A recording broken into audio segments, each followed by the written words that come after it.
Petang yang indah, cuacanya nyaman, udara segar, sinar mentari. Selamat petang saya ucapkan, semoga hidup sentiasa diberkati. Assalamualaikum warahmatullahi wabarakatuh.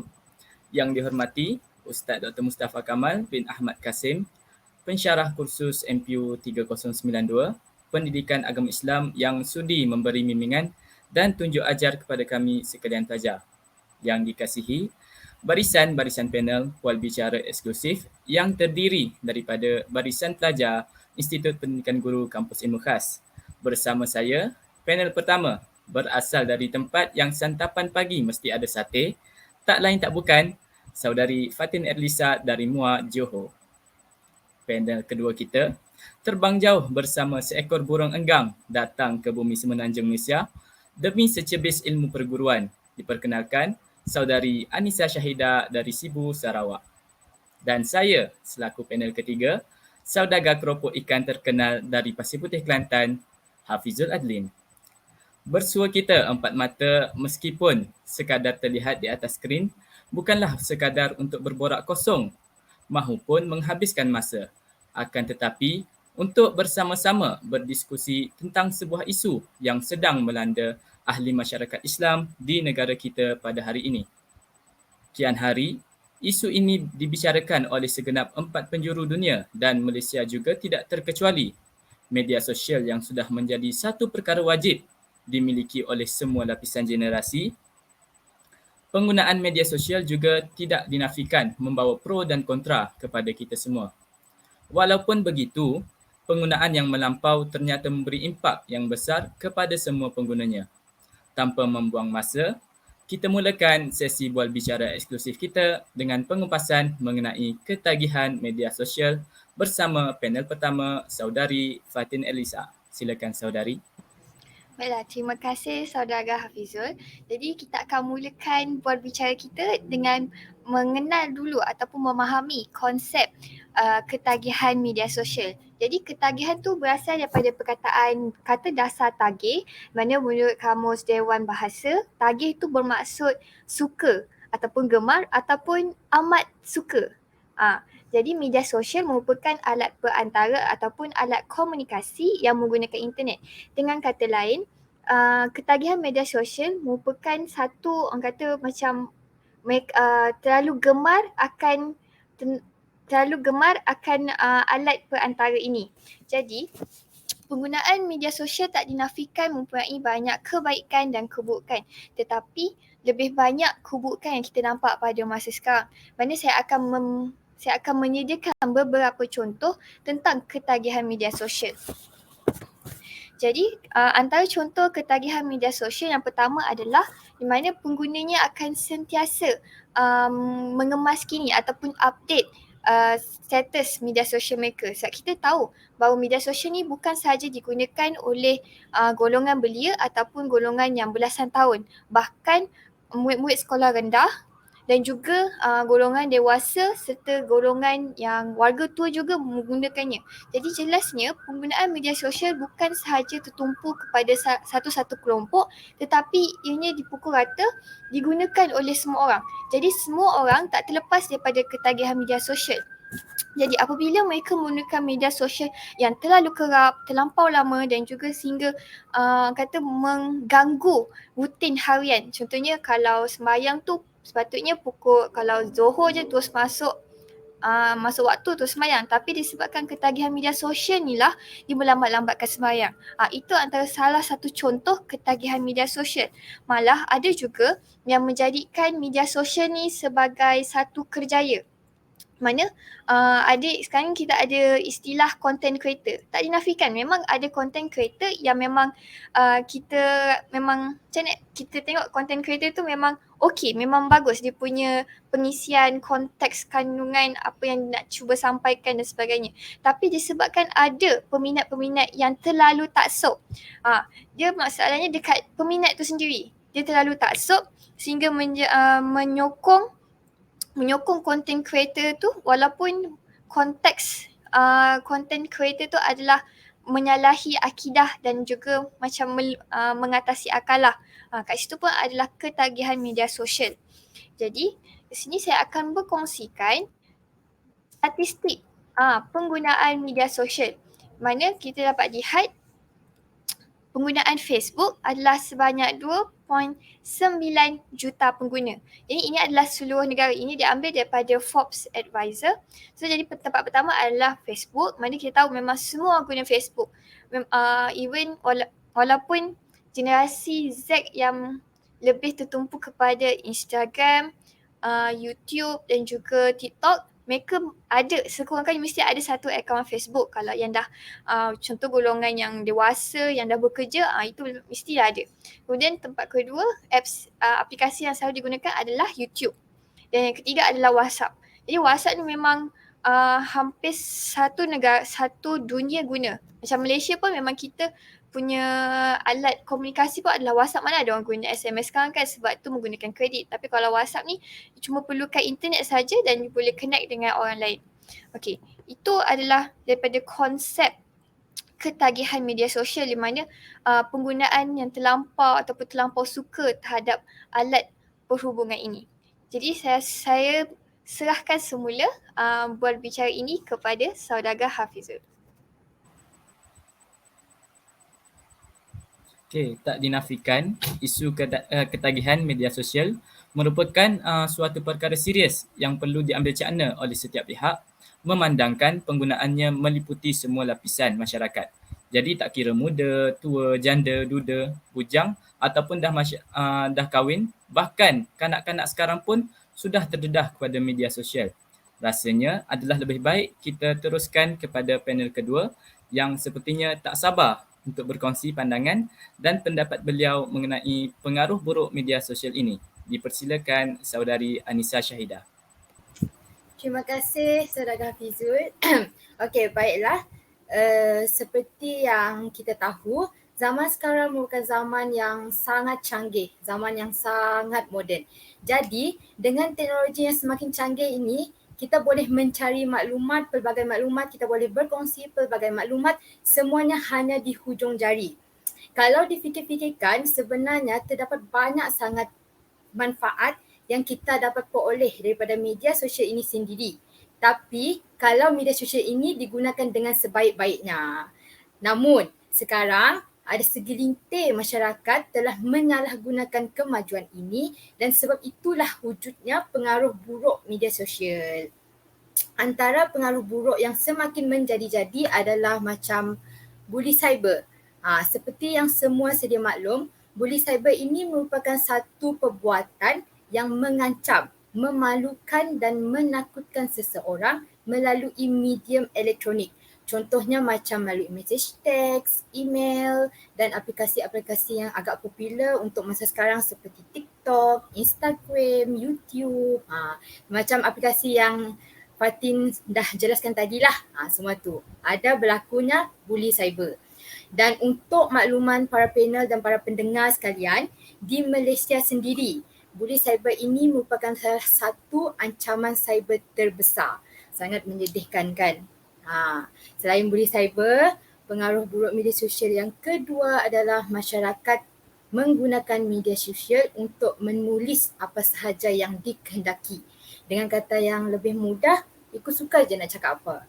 Kalau marah, sedih, ada rasa kecewa, ada rasa geram, ada rasa kesal, semuanya dilepaskan di media sosial. Contoh isu yang baru-baru berlaku iaitu isu e-Belia Rahmah, iaitu kebanyakan pelajar Institut Pendidikan Guru meluahkan perasaan kesal kerana tidak layak terima insentif kerajaan e-Belia Rahmah ni lah. Oleh sebab itu, terdapat beberapa pelajar dari IPTA, IPTAs yang lain semuanya berkumpul dan bercanggah pendapat. Semua nak meluahkan pendapat masing-masing. Dan ada beberapa pelajar telah menggunakan bahasa atau perkataan yang kurang sopan dan kurang sesuai. Seperti yang terpapar di skrin lah.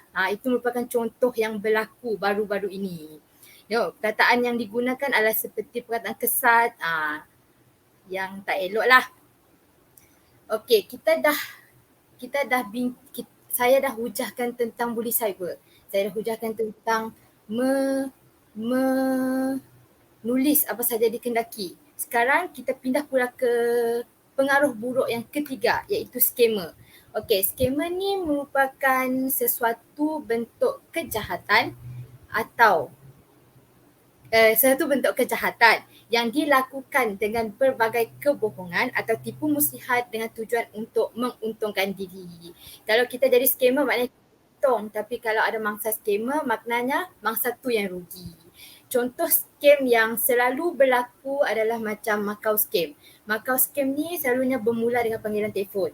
Orang yang membuat panggilan telefon tu akan menyamar jadi polis ataupun pegawai bank ataupun pegawai suruhan pencegah rasuah dan lain-lain yang boleh menipu seseorang untuk meminta duit lah. Jadi kalau seseorang tu dah takut, dia bagi je duit. Dah kena scam.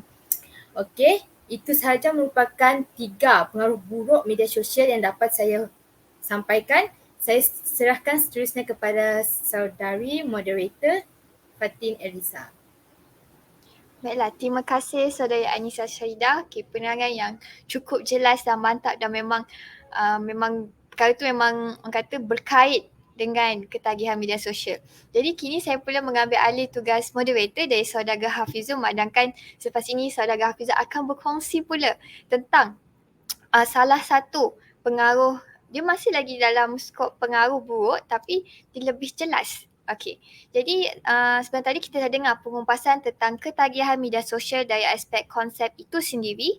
Kemudian diteruskan dengan penerangan dari saudari Anissa Syahidah tentang pengaruh buruk platform tersebut, iaitu bully cyber, menulis apa sahaja yang dikehendaki dan juga operasi scammer.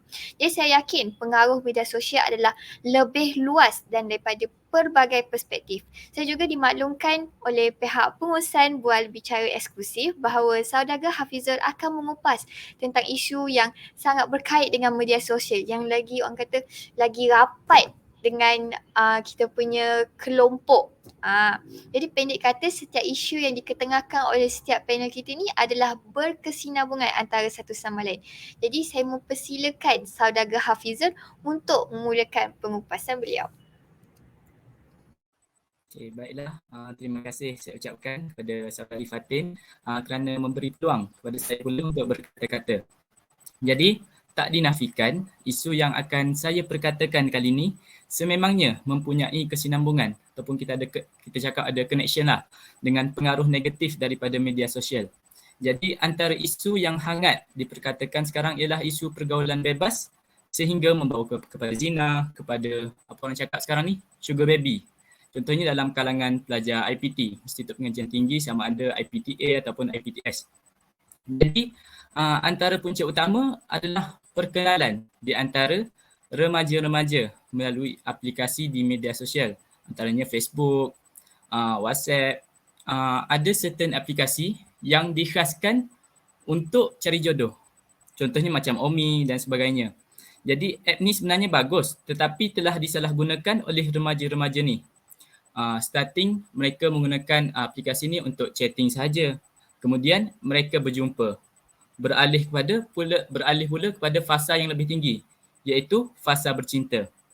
Tapi bila dah bercinta ni, mereka mulalah lakukan perkara-perkara yang salah dari segi syariat Islam. Contohnya tak menjaga batas.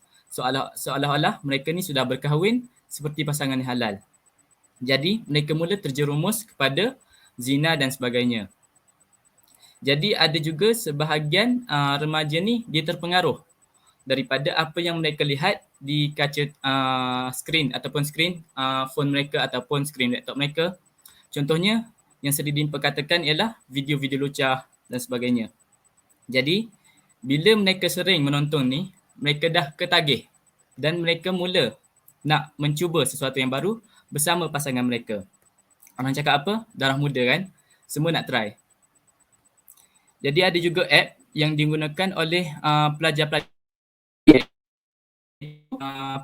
aplikasi Sugar Book. Sebagai contoh kita boleh tengok statistik top 10 Sugar Baby University in Malaysia by Sugar Book.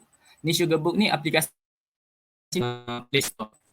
Jadi secara Sugar Baby menggunakan aplikasi ni. Jadi kebanyakannya paling ramai dalam kalangan pelajar IPT dan IPTA. Jadi ini merupakan isu yang sangat teruk lah. Yang berlaku dalam kalangan remaja-remaja bahkan pelajar IPTA. Jadi saya rasa itu sahaja daripada saya. Saya serahkan kepada saudari moderator kita. Baiklah, terima kasih Saudara Hafizul. Perangan yang cukup jelas dan mantap. Jadi saya rasa para pendengar kita dan panel kita pun dah terlalu padat dengan maklumat dan pengisian. Jadi apa kata kita rehat sebentar dan kita akan kembali sebentar lagi.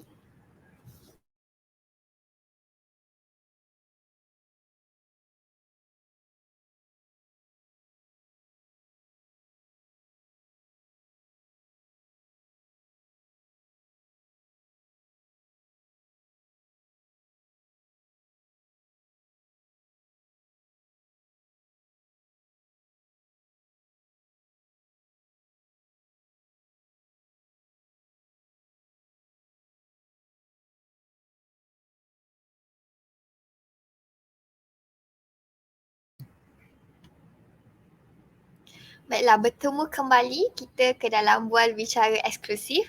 Jadi pusingan pertama tadi kita dah berdiskusi tentang konsep ketagihan media sosial, kemudian tentang pengaruh buruk media itu sendiri, dan kemudian kita lebih spesifikkan kepada salah satu pengaruh yang lebih dekat dengan remaja kini, iaitu pergaulan bebas. Jadi tak lengkap rasanya sekiranya pengupasan kita ini dilakukan tanpa sebarang cadangan penyelesaian. Jadi apa kata kita mulakan dengan saudari Anissa Syahidah. Jadi pada pandangan saudari, apakah langkah pencegahan yang boleh diambil bagi menyelesaikan isu pengaruh buruk media sosial ini? Baik, silakan saudari. Okey, baiklah. Terima kasih Saudari Fatin Elisa.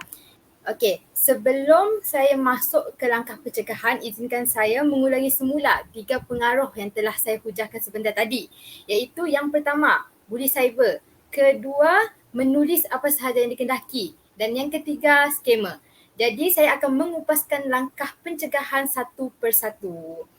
Okey, untuk cyberbully ini, langkah yang paling berkesan adalah semua insan yang bergelar manusia, tak kira umur, tak kira pangkat, warna kulit dan sebagainya lah, hendaklah memupuk sikap untuk sentiasa memelihara hubungan persaudaraan supaya keharmonian dan kemesraan hidup bermasyarakat dapat diwujudkan. Seperti firman Allah SWT dalam surah An-Nahl ayat 90. Sesungguhnya Allah menyuruh kamu berlaku adil dan berbuat kebajikan, memberi bantuan kepada kerabat, dan Dia melarang melakukan perbuatan keji, kemungkaran dan pemusuhan. Dia memberi pengajaran kepadamu agar kamu dapat mengambil pelajaran.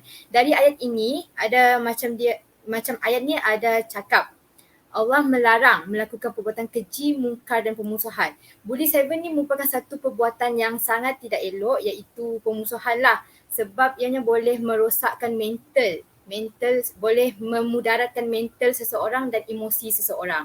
Jadi sebenarnya kita perlulah berbuat kebaikan. Kurangkan membuat kemungkaran, perbuatan keji ni lah. Okey, untuk mencegah menulis apa sahaja yang dikehendaki, kita perlulah berusaha mengawal diri daripada melemparkan kata-kata yang tidak baik kepada orang lain atau berdiam. Seperti hadis yang telah dipaparkan, iaitu Rasulullah SAW pernah bersabda, siapa yang beriman dengan Allah dan hari akhirat, maka berkatalah sesuatu yang baik atau diam dari perkara yang sia-sia dan tidak elok. Dari ayat ni kita dapat tengok, kita sebenarnya boleh untuk bersuara, tapi gunalah perkataan yang baik-baik, yang elok-elok, yang tinggi budi pekertinya. Dengan sangat berhemahlah kalau nak mengujahkan pendapat tu. Kalau tak dapat nak hujahkan, rasa macam geram, marah, lebih baik berdiamlah. Lebih selamat. Okey, seterusnya untuk langkah pencegahan yang ketiga, iaitu skamer, kita hendaklah berusaha mengelakkan diri daripada terjebak dengan situasi yang membawa kesan buruk kepada pemilikan harta, termasuk kehilangan harta akibat penipuan dan sebagainya.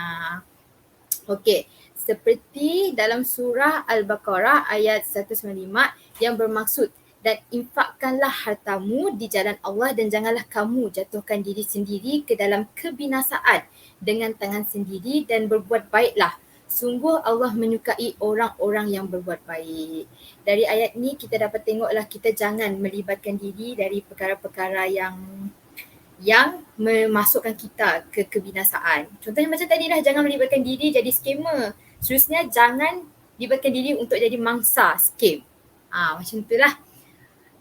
Itu merupakan ketiga-tiga langkah pencegahan dan itu sahaja daripada saya. Seterusnya, seperti para penonton dan pendengar semua, pengaruh media sosial ini tidak berhenti di situ. Ia juga memerlukan lebih banyak langkah pencegahan. Saya juga ingin tahu apakah cadangan penyelesaian bagi isu pergaulan bebas yang ada difikirkan oleh Saudara Hafizul. Silakan Saudara Hafizul. Okay, terima kasih saya ucapkan kepada saudari moderator kita, Anissa Syahidah. Jadi, antara inisiatif ataupun cara untuk mencegah daripada pergaulan bebas adalah iaitu memilih teman yang baik. Sebagaimana yang disabdakan oleh Nabi Muhammad SAW, orang yang safar sendirian adalah syaitan, yang berdua adalah dua syaitan, dan yang bertiga maka itulah orang yang safar sebenarnya. Hadis riwayat Malik dalam Al-Muwatta' Abu Daud dan At-Tirmizi, dihasankan oleh Albani dalam Sahih Abu Daud. Dalam hadis ni menerangkan bahawa dalam perjalanan dunia pun kita kena berteman. Tak boleh 2 orang, at least 3 orang. Jadi dalam perjalanan menuju kepada Allah pun perlu lebih daripada itu. Jadi sahabat yang bagaimana yang kita perlu pilih? Kita kena pilih sahabat ataupun teman yang selaras dengan ayat Al-Quran. Dalam slide sebelah. Dalam surah Al-Maidah, wa ta'awanu 'alal birri wat taqwa wa la ta'awanu 'alal ismi wal 'udwan. Maksudnya, dan tolong menolonglah kamu dalam kebaikan dan takwa, dan jangan tolong menolong dalam berbuat dosa.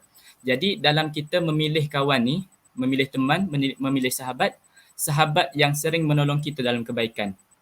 Dia tak akan support kita dalam keburukan ataupun perkara maksiat. Jadi kalau dia nampak kita buat maksiat, buat benda yang tak betul, dia akan jujur dalam menasihati kita.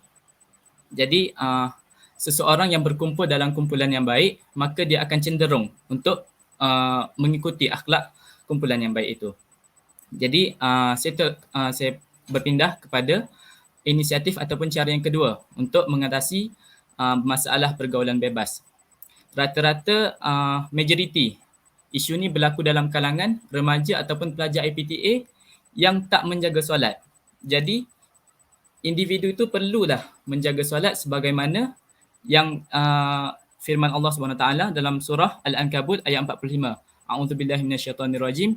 Innas salata tanha 'anil fahsya'i wal munkar. Sesungguhnya solat itu mencegah daripada perbuatan keji dan mungkar. Jadi solat yang macam mana kita kena buat? Sesungguhnya solat yang khusyuk itu dapat mencegah kita daripada melakukan perkara mungkar. Sebagai contoh, dalam surah Al-Mu'minun ayat 1 hingga 2, A'udzubillahi minasyaitonirrajim. Allah berfirman, qad aflahal mu'minun alladzina hum fi salatihim khashi'un. Sesungguhnya berjayalah orang-orang yang beriman, iaitu mereka yang khusyuk dalam sembahyangnya. Maksudnya berjaya orang yang beriman ni berjaya dalam segi apa? Dari segi apa? Dari segi berjaya untuk taat kepada perintah Allah dan berjaya untuk meninggalkan segala larangan Allah. Dengan cara khusyuk, yakni tetapnya hati kita kepada Allah, tetapnya anggota kita dalam solat kita. Okey, untuk inisiatif yang seterusnya adalah dengan cara kita menjaga pandangan. Sebagaimana Allah berfirman dalam surah An-Nur ayat 30 hingga 31 yang berbunyi, A'udzubillahi minasyaitonirrajim. Kullil mu'minina yaghuddu min absarihim wa yahfazu furujahum. Dzalika azka lahum. Innallaha khabirum bima yasna'un. Wa kullil mu'minati yaghudduna min absarihinna wa yahfazna furujahun. Maksudnya, katakanlah kepada orang lelaki yang beriman, hendaklah mereka menahan pandangannya dan memelihara kemaluannya. Yang demikian itu adalah lebih suci bagi mereka. Sesungguhnya Allah Maha mengetahui apa yang mereka perbuat. Dan katakanlah kepada wanita-wanita yang beriman, hendaklah mereka menahan pandangannya dan memelihara kemaluannya. Daripada ayat ni kita faham, kalau seseorang tu dapat menjaga pandangan, after than that, dia boleh menjaga kemaluan. Jadi dosa tak menjaga pandangan ni akan membawa kepada dosa kemaluan ataupun dosa zina. Okay, kita beralih kepada hadis. ataupun inisiatif yang terakhir bagi mengelakkan pergaulan bebas yang boleh membawa kepada zina. Hadis riwayat Bukhari dan Muslim, wahai para pemuda, sesiapa di antara kamu telah mampu pembiayaan berkahwin, maka bernikahlah. Kerana nikah itu dapat menundukkan mata dan memelihara faraj, kelamin. Dan sesiapa yang belum mampu, maka hendaklah berpuasa kerana puasa itu dapat menjadi perisai baginya. Daripada hadis ni kita faham, remaja-remaja yang dah bercinta tetapi tak mampu untuk berkahwin, maka mereka perlulah menahan diri daripada perkara yang tidak elok dengan cara berpuasa. Saya serahkan kepada saudari moderator. Baiklah. Terima kasih Saudara Fizul. Jelas. Sangat jelas perbincangannya. Baiklah, sebelum kita mengakhiri sesi bual bicara eksklusif ini, sudah tentu kita semua ingin mendengar pandangan atau pendapat yang mungkin berupaya mencegah ketagihan media sosial ini daripada akar umbi itu sendiri. Silakan Saudari Fatid. Baiklah, terima kasih kepada saudari moderator Anissa Syahidah. Jadi antara kata langkah penyelesaian yang paling awal sepatutnya dilakukan bagi mengatasi ketagihan media sosial ini adalah yang pertama sekali, bukan yang paling pertama sekali, tapi memang yang paling utama adalah ibu bapa sendiri memainkan peranan dalam mengawal penggunaan media sosial anak-anak. Mana kita tahu yang ibu bapa sendiri adalah orang kata orang pertama yang mungkin memperkenalkan mereka, anak-anak ni kepada media sosial. Dan juga ibu bapa juga merupakan insan yang memberikan pendidikan. Bak kata Habibie Ibrahim 2018, ibu bapa perlu memastikan anak-anak mendapat keperluan rohani dan membentuk kepribadian anak-anak. Dengan kata lain, ibu bapa lah yang mencorakkan anak-anak. Jadi macam mana ibu bapa ni boleh mengawal media sosial anak-anak? Tak bermakna anak-anak ni tak boleh ada media sosial. Boleh. Tapi ibu bapa yang kena main peranan untuk kawal dan juga untuk orang kata nasihat macam mana nak guna, macam mana nak berinteraksi dengan orang kat media sosial ni dan sebagainya. Jadi, ibu bapa boleh memberi nasihat ataupun mengamalkan nasihat seperti mana Luqman dalam surah Luqman ayat 16, mana maksudnya Luqman menasihati anaknya dengan berkata, wahai anak kesayanganku, sesungguhnya jika ada sesuatu perkara yang baik atau yang buruk, sekalipun seberat biji sawi, serta ia tersembunyi di dalam batu besar atau di langit ataupun di bumi, sudah tetap akan dibawa oleh Allah untuk dihakimi dan dibalasnya. Kerana sesungguhnya Allah Maha Halus pengetahuannya lagi amat meliputi akan segala yang tersembunyi. Jadi daripada ayat 16 ni, surah Luqman ayat 16, kita dapat faham bahawa sebarang perbuatan yang kita buat tak kiralah di atas dunia secara, orang kata secara terang-terangan ataupun secara di atas media sosial, semuanya dicatatkan, direkodkan dan dilihat. Jadi ia akan di akhirat nanti dia akan dihakimi oleh Allah. Jadi, ibu bapa sepatutnya perlu menasihati anak-anak bahawa setiap perbuatan mereka ada balasannya. Contohnya, salah satu pengaruh buruk media sosial adalah menulis sesuka hati. Benda tu kita nampak biasa, tapi sebenarnya bila ia menyakiti hati orang lain, ia dah dikira satu, orang kata macam satu dosa jugalah. Jadi kat situ merupakan perbuatan jahat. Walaupun kita rasa macam, alah aku cakap macam ni je. Tapi sebenarnya ia merupakan juga satu perbuatan yang tidak baik. Selain itu juga dalam surah Luqman ayat 17 bermaksud, wahai anak kesayanganku, dirikanlah sembahyang dan suruhlah berbuat kebaikan serta laranglah daripada melakukan perkara yang mungkar dan bersabarlah atas segala bala bencana yang menimpamu. Sesungguhnya yang demikian itu adalah dari perkara-perkara yang dikehendaki ambil berat melakukannya. Jadi dalam ayat ni dah terang lagi bersuluh, dirikanlah sembahyang. Di mana seperti apa yang telah saya ada jelaskan pada awal pengupasan konsep ketagihan media sosial ni, di mana ada yang melambat-lambatkan sembahyang. Jadi ibu bapa perlu sentiasa menasihati anak, mengawal ataupun kata memantau anak tu supaya tidak terlalu ketagih dengan media sosial. Selalu ingatkan waktu sembahyang. Mungkin umur dia dah besar. Contoh macam dah 17 tahun. Tapi 17 tahun dah kira boleh boleh tanggung dosa sendiri. Tapi ibu bapa jugalah yang perlu sentiasa ingatkan. Jangan tengok handset lama-lama, ingat sembahyang, jangan lambatkan solat. Kat situ pun merupakan salah satu peranan ibu bapa. Jadi peranan ibu bapa yang lain juga adalah jangan sombong. Dalam surah Luqman ayat 18 yang bermaksud, dan janganlah engkau memalingkan mukamu kerana memandang rendah kepada manusia, dan janganlah engkau berjalan di bumi dengan berlagak sombong. Sesungguhnya Allah tidak suka kepada tiap-tiap orang yang sombong takbur lagi membanggakan diri. Kita tahu yang orang kat media sosial ni mesti ada sesuatu untuk ditunjukkan kepada dunia luar. Disebabkan bila dia tunjuk sesuatu tu, dia dapat sokongan daripada orang lain, dia makin nak tunjuk apa yang dia ada. Jadi kat situ dah berlakunya ketagihan media sosial. Jadi kat sini kita boleh kaitkan bahawa mereka yang ketagihan media sosial yang selalu nak tunjuk aku ada ni, aku ada kereta baru, aku beli air mahal-mahal, itu menunjukkan yang mereka ni adalah manusia yang berlagak sombong. Jadi ibu bapa lah yang perlu sentiasa mengingatkan. Macam saya kata, ibu bapa ni berperanan penting. Dia yang perlu yang perlu corakkan dari kecil. Pak kata pepatah, meluntur buluh biarlah dari rebungnya. Dari kecil dah tahu bahawa berlagak sombongnya adalah salah. Okey. Dan ayat yang terakhir daripada surah Luqman bermaksud, dan sederhanakanlah langkahmu semasa berjalan, juga rendahkanlah suaramu semasa berkata-kata. Sesungguhnya sebut-but suara ialah suara kedai.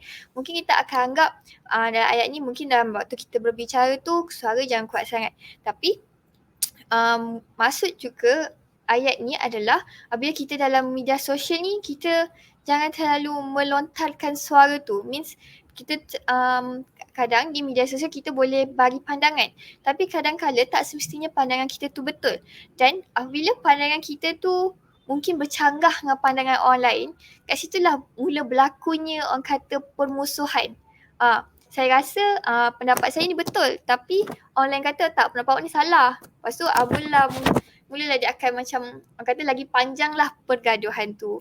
Jadi cadangan penyelesaian yang orang kata nak mengatasi ketagihan media sosial ni daripada akar umbi itu sendiri adalah peranan ibu bapa dalam mengawal, memantau dan juga menasihati anak dalam penggunaan media sosial. Jadi rasanya masa pun dah nak mencemburui kita. Saya serahkan semula kepada saudari moderator. Okey, terima kasih saya ucapkan kepada saudari Fatin atas penerangan yang cukup jelas tadi. Jadi daripada perbincangan yang kita telah adakan pada petang ni, antara isu yang berlaku dan parah dalam masyarakat adalah ketagihan media sosial, pengaruh buruk media sosial dan juga pergaulan bebas. Jadi para ahli panel kita dah tetapkan strategi lah ataupun inisiatif bagi atasi isu-isu tersebut. Jadi antaranya ialah menjaga perkataan melalui tulisan.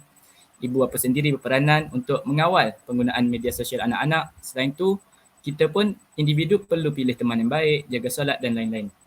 Jadi saya rasa itu sahaja daripada kami untuk petang ini. Segala yang baik datang daripada Allah dan yang kurang itu datang dari kami sendiri. Wabillahi taufiq wal hidayah. Wassalamualaikum warahmatullahi wabarakatuh. Terima kasih. Sekian, terima kasih. Terima kasih.